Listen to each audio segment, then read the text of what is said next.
I'm about to make some elderberry syrup for a girlfriend. She wants it and she needs it, but she's a little apprehensive to make it.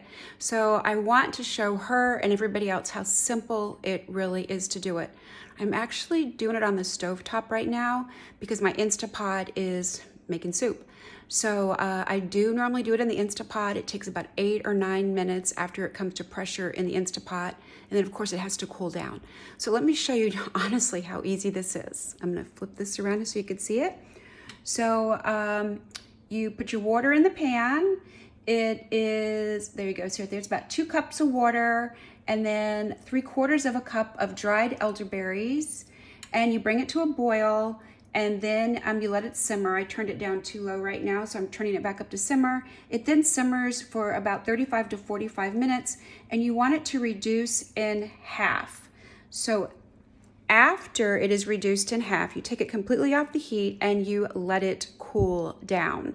And then you add your oils. And I like to use ginger. Let me get that. Ginger, cinnamon, and clove. I like to add some wild orange because I really like the flavor and the smell of wild orange.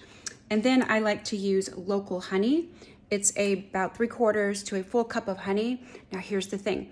A lot of us say we don't want a lot of sugar, but the honey is what acts as like an antibacterial agent in your syrup. So you want to make sure that you don't skimp on the honey. It doesn't have to be super sweet, but it does definitely need to be in there. Now, I historically have used dried elderberry berries, and then I get what I need out of the package. I put it in another package, double package it, and I put it in the freezer, and that way I can pull it out and use it whenever I need to. It is difficult where I'm at to get fresh elderberries, so I always just use the dried. I've used several different brands. I do want them to be organic, and I read up on the companies and make sure, just that I feel comfortable using it. So after it completely cools down, you can pour it into your jars and then you use it in the refrigerator. Go ahead and research yourself online about how often you want to use the elderberry syrup. There's a couple of different beliefs on that, and I want you to be comfortable in how you do it. Do you have to make it with oils? No, you don't. You can put 2 inches of fresh ginger. You can put a cinnamon stick. You can add the spices that way into it and some clove things. You can add that in there to it. You can even add some orange peel when it's done. But again, I like to use the oils. I like getting all the massive effects of the oils, and I trust the purity of them.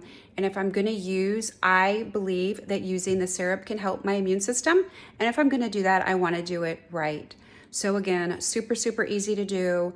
You do let it, you bring it to a boil, you let it simmer for 35 to 45 minutes until it's reduced by half, or you can do it in the Instapot and you set it at high pressure for 8 minutes. Let it cool off completely before you add your honey, and then you add it into your jars.